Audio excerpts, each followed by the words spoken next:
What would it mean to be able to harness the power of your soul and find peace?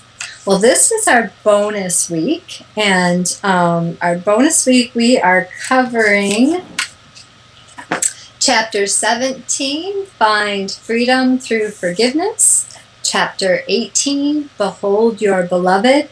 And a special bonus section of the book on affirmations. And so this is our wrap-up of the book, Through God's Eyes. And we have Phil Bolsta here with us today. Thank you, Phil, for joining us. Thank you, Julie. So it's just been an amazing 6 weeks here with you, Phil, and I've just been so thrilled to visit with you every week. It's been fun. It's like you said, it goes so quickly. It's, hi, Julie, how are you? What? Time to go? Okay. I know. Crazy, crazy. All right, Life Class Book Club Live is free.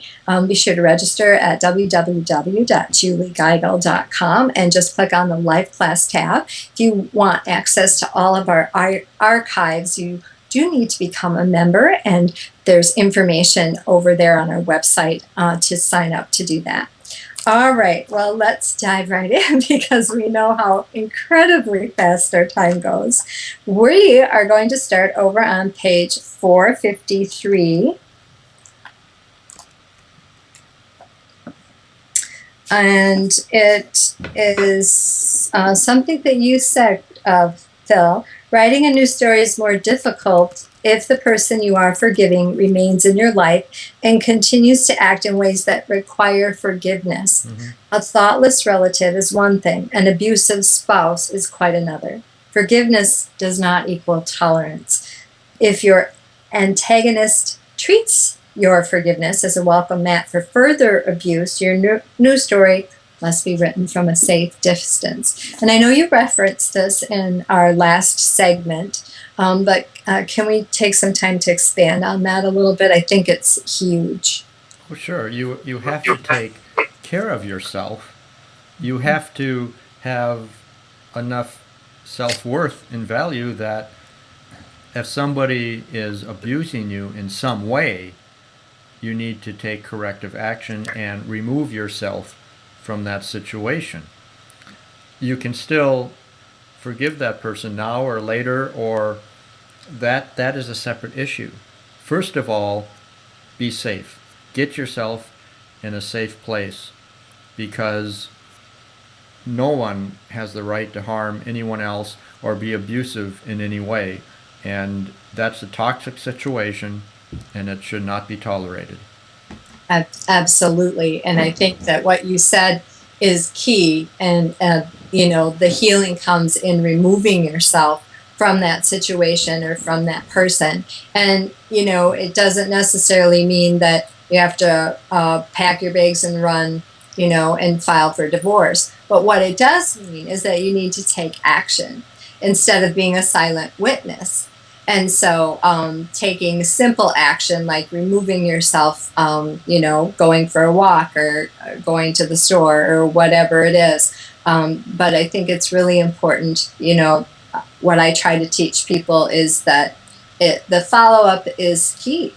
And the follow-up is what helps you set boundaries, create boundaries for healthy relationships in your life. So certainly if somebody's being abusive to you, in that moment isn't the time to have a rational conversation with them because emotions are flying. Right, and even there are many situations, well, you brought up a marriage situation, where a wife is abused and continues to forgive the husband. Well, the practical effect of that is what? She'll continue to get abused. Yeah. So the first thing to do, again, get in a safe place. That's when healing can begin, and then you can get your thoughts back in a rational way and start to process things. Gain some perspective. Yes. And I think, normally when people say abuse, we think about the batter, the physical abuse. But I think that there's a widespread, rampant abuse that is verbal abuse. Mm-hmm. and it's more about words or criticism or shame. And so it's not as easily identified for women. And I think it's easier for women to ignore or deny because, they don't have bruises on their body. And it's not like he, punches me in the face. But I think that as you move on the spiritual path, that you become more aware of that energy and, like you said, how toxic and poison that verbal abuse, words, as well as any physical abuse can be to your spirit. Yes, I've heard many survivors of psychological abuse say that it was much worse than physical abuse. Yeah, right. Yeah, because that sticks in your head and Mm-hmm. continues. All right. Well, and I really would love, Phil, for you to talk to us a little bit about the chapter is set up, for forgiveness here. And at the very beginning, one of your headings is reframe, release, and rewrite. So, and I noticed as we move through that chapter that these are kind of steps Mm-hmm. in dealing with forgiveness. Can you take us through that? Well, forgiveness is a loaded word for a lot of people because what first comes to mind is anger. You don't know what you're asking me to do. I cannot forgive the unforgivable. Well, that comes later in the chapter. What I prefer to do is substitute the word release for forgiveness, because what you really need to do is release the hold that the person you are in need of forgiveness for has over you. There's a great quote about, in fact, let me find that right here. Lewis B. Smedes, who wrote about forgiveness, said, "When we forgive, we set a prisoner free and discover that the prisoner we set free is us."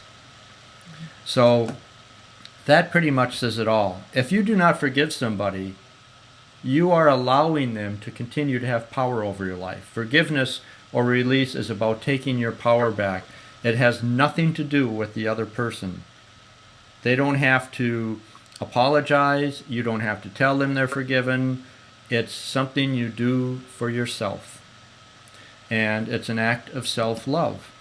And there's another great quote by Malachi McCourt who said,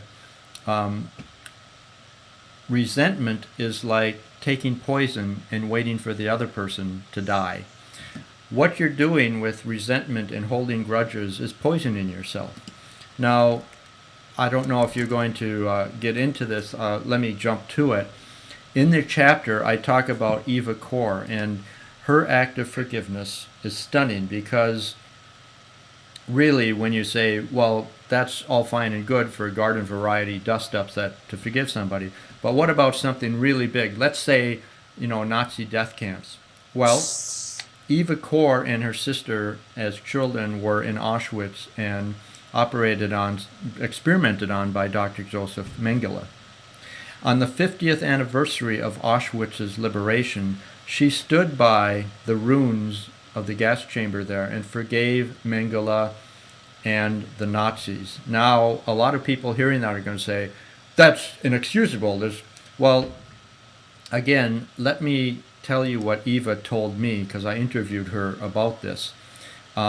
She said, "I read my document of forgiveness and signed it. I immediately felt the pain lift from my shoulders. Finally, I was no longer a prisoner of Auschwitz. I was finally free. So I say to everybody, forgive your worst enemy. It will heal your soul and set you free." And she also says, most people have a big obstacle to forgiveness because society expects revenge. Forgiveness is nothing more and nothing less than an act of self-healing, an act of self-empowerment. I call it a miracle medicine. It's free, it works, and it has no side effects. So I can talk about forgiveness, but I really have nobody to forgive that did me much harm that so many people can surpass my experience of having an episode in their life or an event that they really cannot forgive. But when you talk to Eva Kor, who has transcended such a horrible event and childhood, and she has come to this understanding and expresses it so eloquently, how forgiveness is a gift and it releases you from the prison that you have been in, even though the person who consigned you to that prison may be long dead or know nothing about what you're going through. They still hold the keys to your prison because you are giving them that opportunity to keep you locked up still. Mm-hmm. Absolutely, absolutely. And I love her story, definitely. On page 461, there's just a whole section that I'd like to kind of move through. Looking through God's eyes, you realize that adversarial relationships are an illusion, and that every difficult encounter has been divinely orchestrated. Before incarnating, you agreed to participate in situations on Earth that would help you learn pivotal lessons, achieve your life's purpose, and advance your spiritual growth. In light of these sacred contracts, every quarrel, every betrayal, every hostility becomes a gift, an occasion to grow and evolve.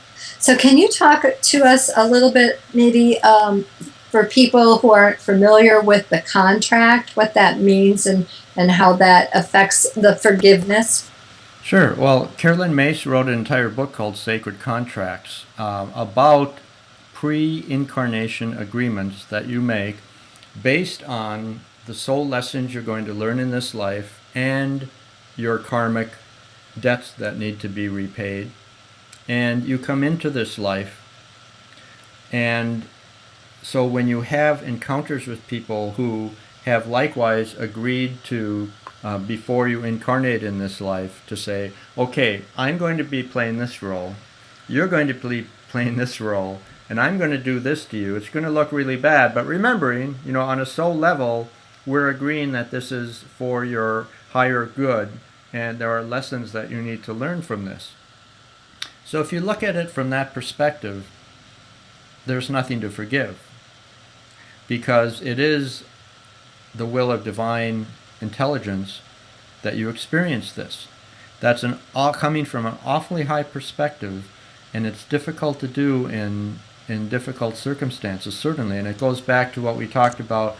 If you're in a situation that is not safe, don't rationalize and say, well, I guess I chose to experience this, so I'm just going to have to tough it out. No, get safe.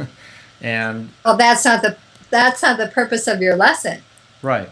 The purpose of your lesson isn't to let somebody walk all over you. Otherwise, you'll come back into the next lifetime having to deal with that again. The purpose of the lesson is to be able to have the courage to be who you came here to be. Right. And that lesson might take you 5 minutes to learn. It might take you 5 years, or you might never learn that.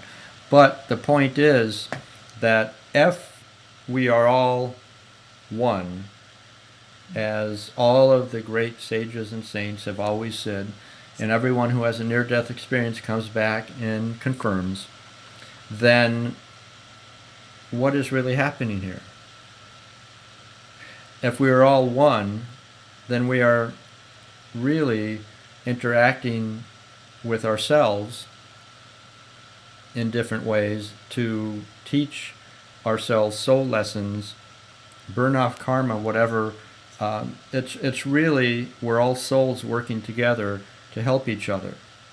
Now again, that sounds a little pie in the sky when you're down in the nitty-gritty with difficult situations. Knee deep in shit, that's what I call it. Okay, well, you could call it that. That's descriptive. But that's why, again, guess what we're coming back to? Surrender. If we surrender that, okay, this is happening because it's supposed to be happening, life is unfolding as it should. You don't surrender to the situation in that, I guess I can't do anything. You surrender to the knowledge that this is happening because it needs to happen for your soul growth and the soul growth of others. And then follow your guidance and take action and start, learning those lessons and doing what you feel guided to do.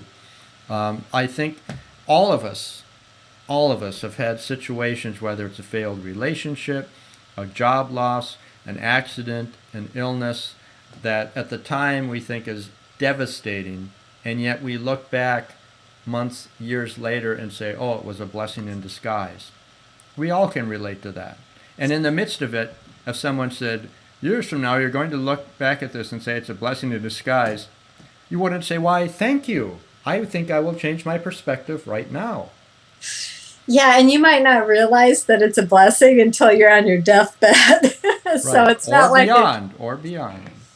Yeah, it's not like it's an instant awakening. So what we're talking about is such an overhaul of perspective that it takes the fear of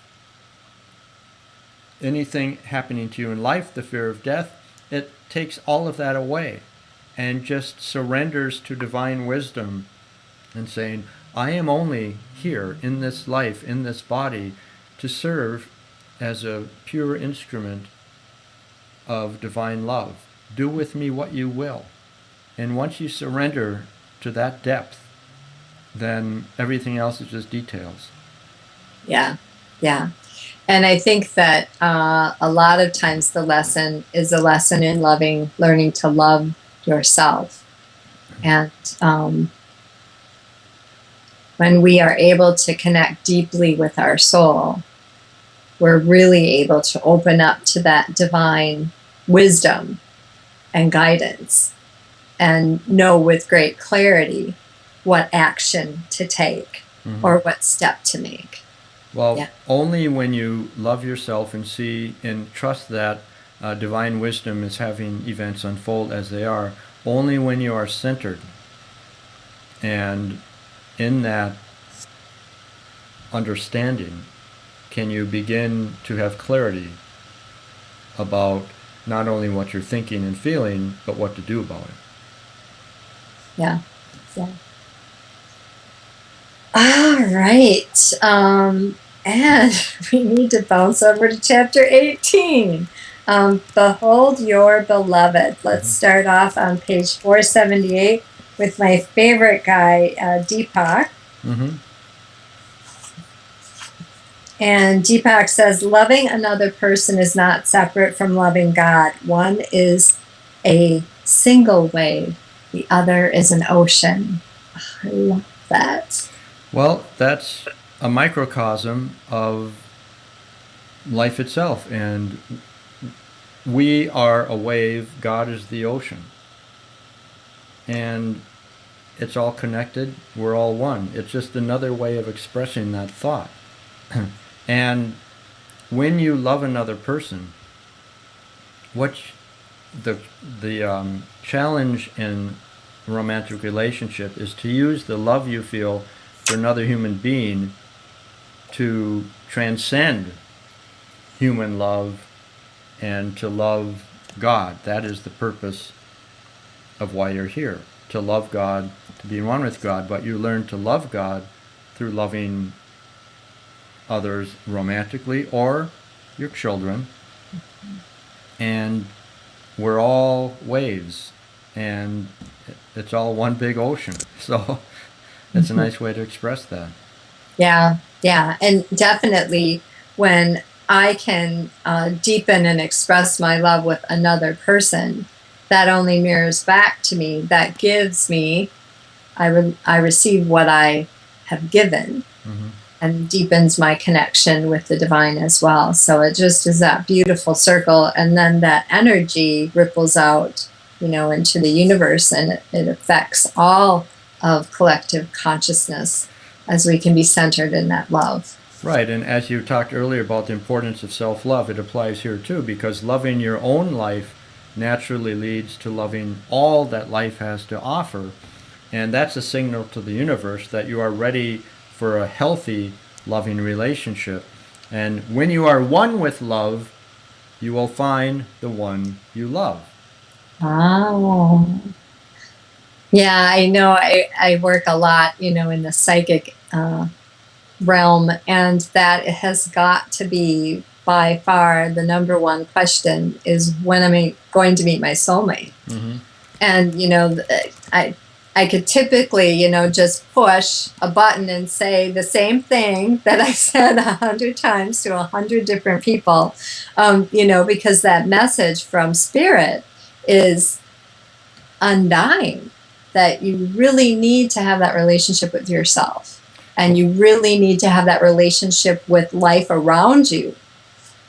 Well, you dramatically improve the odds of meeting your soulmate when you stop trying to find the right person and start trying to be the right person. That is so important. You have to really prepare yourself in body, mind, and spirit to welcome your beloved. And what does that mean? It means to commit to a life of absolute integrity, vigilant self-awareness, continual self-improvement. It means that the higher you raise the vibration of your own being, the more likely you will attract another person at that same higher vibration. And Nathaniel Branden, psychologist and author, great quote, one of my favorite quotes, he says, "Love is for people who know who they are." That's why so many marriages young fail, because you don't know who you are. Not on, most people, I would say, until their 40s or 50s start learning who they are. And at that point, then you realize, okay, not only what I'm attracted to, but why I'm not attracted to what I'm not attracted to. You get discernment.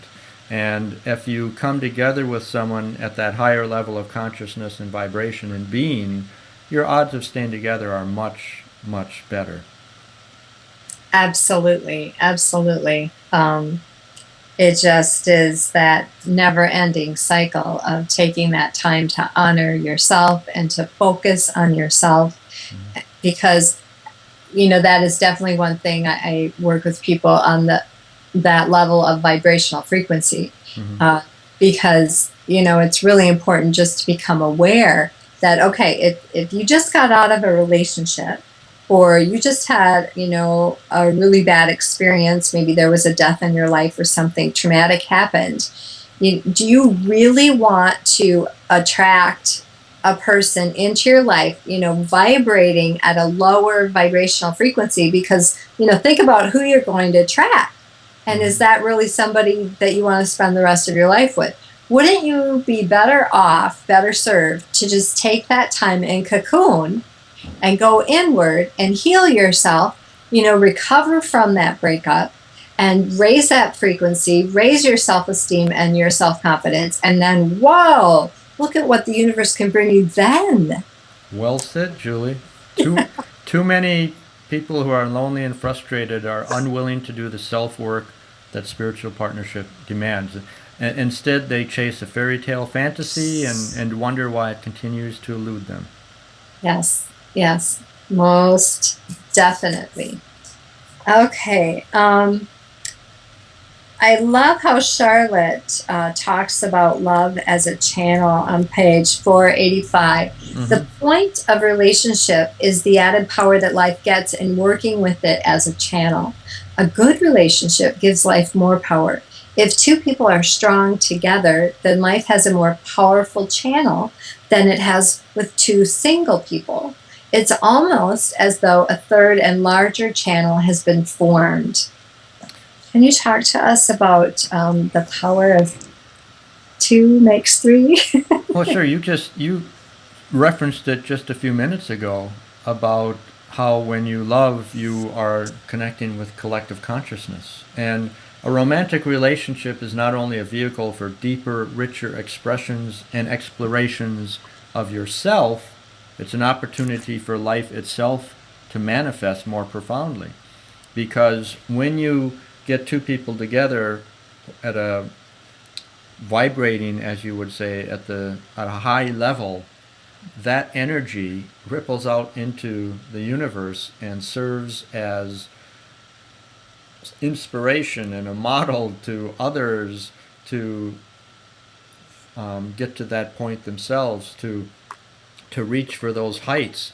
And it goes back to talking about everything we do with positive energy ripples out into the world.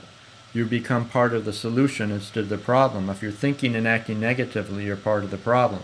Well, when you're in love and that positive energy is just coursing through you and you have a partner, and that is such powerful energy, it multiplies the effect that just one person can have, and it makes the world a better place. Yeah. Bottom line. Bottom line. And then Wayne Dyer has a great quote on page 498. There are no failed relationships. Mm-hmm. Every person who enters and exits your life does so in a mutual sharing of life's divine lessons. Yes, actually, the story at the end of this chapter, I have a story at the end of every chapter. Yeah, I love that. Hmm?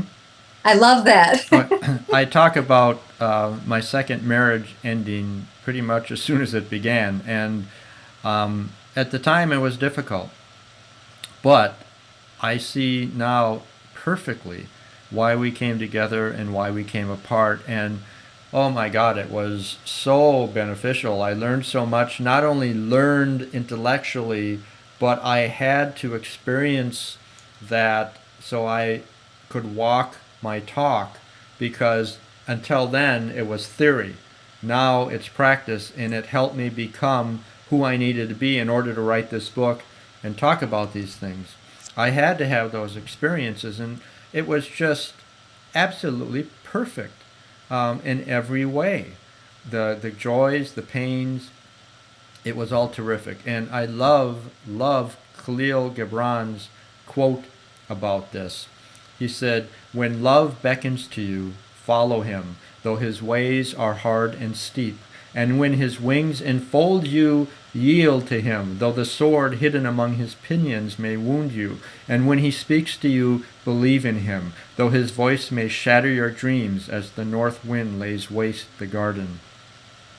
And that is a beautiful way of saying, when you love someone, give all of yourself to that love.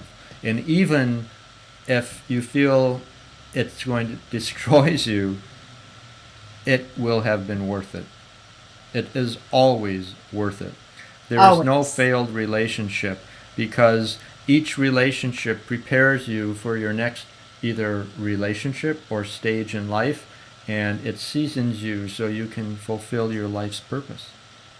Yeah, I love how you said that it seasons you, because all of our experiences really do season us to be more of who we are. Okay, let's jump over to the affirmations, your last kind of bonus section of the book. This was a pleasant surprise to end with. My favorite one and I'm a huge affirmation freak. I have them everywhere. It's the ones I have on my computer right now. Out of this experience, only good will come. Money loves me. I love that one. May my money wisdom increase. I mean, I have them all over the house. I drive my family crazy with my affirmations. But the one that just jumped off the page for me, and you had some really great ones here, Phil. The instant I set a goal, my angels spring into action. Yeah, that's a nice descriptive one with nice visual, and it just makes you feel good, absolutely. But, affirmations worked so well for me. When I started using affirmations, I thought, okay, I'll just say a few, maybe this morning, and then the day after tomorrow I'll say a few. No, it doesn't work that way. I had to do every morning, every night, during the day as often as I could, for weeks. And it worked. Instead of thinking negative or self-defeating thoughts, I started thinking more positively, and it stuck. And they completely turned things around for me. I can't recommend affirmations highly enough. There are some very key points. Well, first of all, what is an affirmation? It's an easy and effective way to reshape the way that you look at the world. Because logically, if you train yourself to think more positive, loving thoughts, you're going to have a more positive, loving life. So really, what is an affirmation? It's a positive statement that something is already so. And there's a few interesting, you could call it, rules about that, and I go into it in depth, why you never start an affirmation with I want or I will, because that essentially is a giant loophole. I will means I'll start tomorrow. That's why you have to put it in the present tense. And actually, anybody who's listening to this now, I will send you the whole chapter on affirmations as a PDF if you email me at godseyes@me.com, because it goes into all of these details and explains all of the dynamics and why language is so important. Mm-hmm. Yeah, you could actually pull that chapter out of this book, Phil, and sell it as an ebook separately. That's true. Because it's very well done. It explains what an affirmation is, how to write one, how to use one, beyond anything I've ever seen with that. Well, I appreciate that. And I want to address one more thing about affirmations. A lot of people say, I can't say I'm loving and compassionate because I'm not loving and compassionate. I'm lying to myself. No. It's not dishonest to phrase affirmations as if you've already made the change. You're not lying to yourself. You are reprogramming your subconscious. And every time you repeat an affirmation, you're positively reinforcing that programming until you grow into what you are affirming. But more importantly, on a deeper level, remember that your soul is perfect and magnificent with capacities beyond your comprehension. So therefore, whatever you affirm will indeed be true on the deepest, most meaningful level imaginable. So from that standpoint, affirmations are simply reminders of your true nature.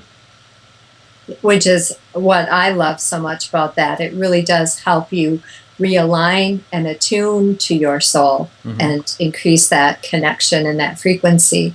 And I think that, in my experience with people, like the really good one by Louise Hay, I completely love and accept myself. That's a really hard one for many people. It is. And if you can start with something more basic, every day and every way I get better and better, something that is more believable, and work your way into I completely love and accept myself. That's another technique as you move through affirmations. But yeah, definitely it's about reprogramming that subconscious mind. And I love when you say in there, there are going to be thoughts traveling through your mind every second of your day. Why not put some productive, specific thoughts that are positive instead of this constant, incessant chatter that tears us down all the time? Absolutely. And that was very well said about working your way up, because I'll just echo what you just said. If an affirmation feels too grandiose, scale it down to whatever you're comfortable with. And with affirmations, you just got to keep faking it till you're making it. Fake it till I know you make it. That's one of my favorite things, fake it till you make it. Yeah, because with that subconscious mind and hypnosis, it doesn't matter if you believe it or not, it still works. Oh, absolutely. Perception is reality. But as you said, besides, you talk to yourself one way or another. You might as well have something positive to say.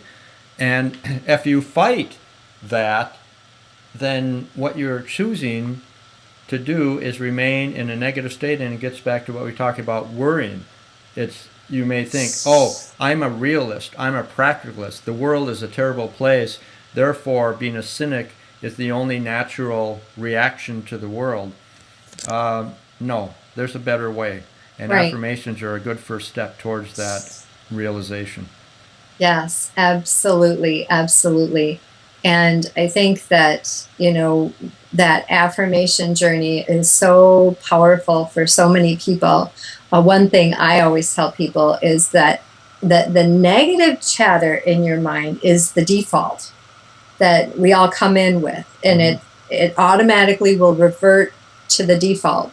But once you become aware that you can reprogram that default and you can have it be your natural state, as you mentioned before in another chapter, that's when you need to be armed and ready with affirmations. So when that negative thought comes into your mind, grab your affirmation book, look at your sticker. My girlfriend makes these beautiful positive quotes at sawdustcity.com.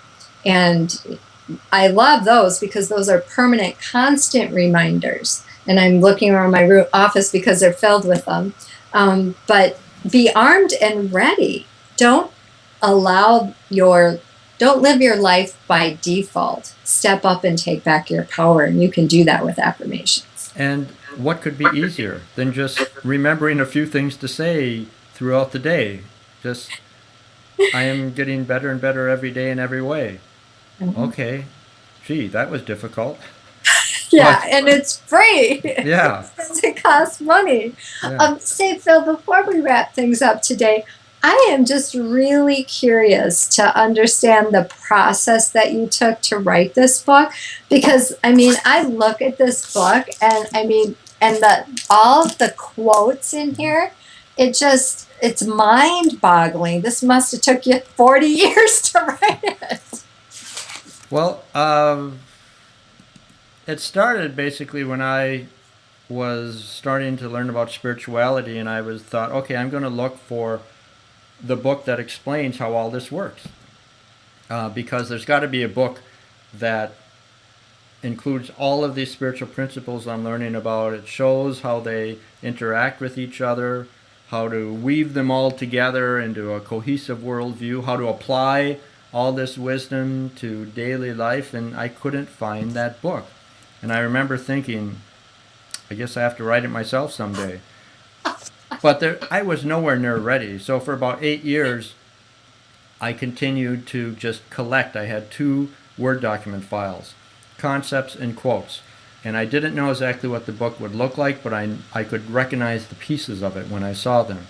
I thought, that has to be in the book. Oh, that's in the book. And I just had these documents, hundreds of pages. And finally, after about 8 years, I thought, okay, I got to start. I still might not be ready in terms of I'm not wise enough yet, or a good enough writer, but I got to get started. Yeah. And that took me about 6 more years, but there were months that went by where I was working on other things, and then, I kept on revising, and it was just a process, and every minute of it was a joy. Even the drudgery part of it was a joy, because when you know what you have to do in this life, okay, I didn't choose to write this book, it chose me. So it's just, my purpose, and I just loved working on it. I still do. I continue to tweak it, and just the other day I was trying to think, I got to come up with a way to say that. And there's nothing more exhilarating than nailing a sentence that has to do with your life's purpose in this book, and I just love doing it. Yeah. Well, I have to say you're quite prolific yourself, and there's tons of your synopsis, or words that are just amazing quotes, and I can tell they're channeled work. Absolutely. Yeah. Well, I felt guided in every second of writing this, and throughout every day it was just things clicked into place like clockwork. I could count on it. I'll give you a quick example. I had friends of mine, look at this and say, give me feedback as I'm writing this, which was invaluable. And a friend of mine said, this paragraph is too long, it has 2 thoughts, break it into 2 separate sentences. And I had thought of doing that and decided against it. And I looked at it again, I thought, Bob's right, I got to do that. And I thought, okay, now I need a quote to pair up with this second sentence. And at that precise moment, ping, I got an email from another friend who said, hey, I saw this quote by Hafiz and thought you'd like to see it. It's the only quote she ever sent me, and why, thank you. It fit perfectly, so I just cut and paste, boom, done. I mean, it was that kind of synchronicity that just happened all the time.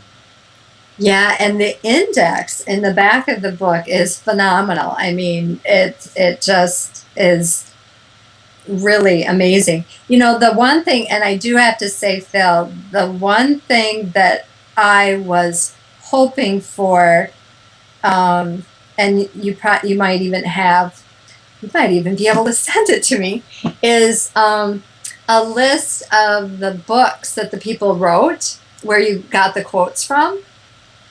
Well, I can tell you that right now. Go to godseyesquotes.com.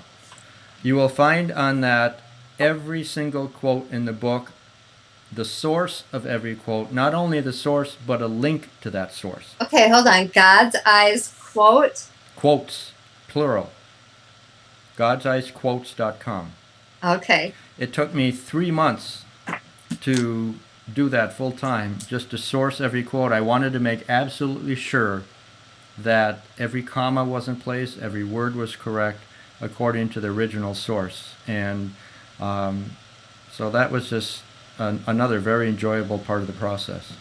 Well, and I mean, that could be a book in itself, like I said, because it's such an amazing resource, especially, yeah. Well, if you also want to know about the people who said the quotes, go to God's Eyes Bios, BIOS.com.